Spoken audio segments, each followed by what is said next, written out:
Shabbat Shalom. This week we read the Torah portion of Vayera. And as I read the Torah portion, I'm reminded of a movie. Some of you may have seen a movie called The King's Speech. It's the story of King George VI, a young man whom the kingdom is thrust upon. The only problem is he has a speech impediment. He stutters.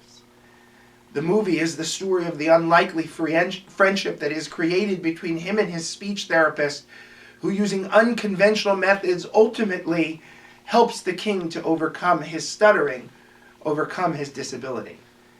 Moses, too, has a disability. Moses is very clear with God, Ani aral sfatayim. We don't know exactly what that means, but it's very clear that Moses had a significant difficulty with speech. So much so that Aaron is appointed as his spokesman, as the person who will speak for Moses as Moses engages with Pharaoh in an effort to free the people.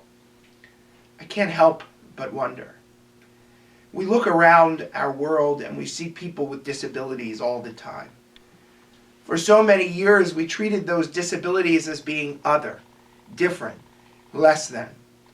And I can only imagine that any number of people, generations of people who might have had a disability, were held back, were in some way stunted, because we didn't recognize that it was just simply a disability that could be overcome.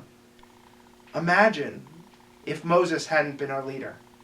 What would our history have looked like if we simply had dismissed Moses because he couldn't speak that well?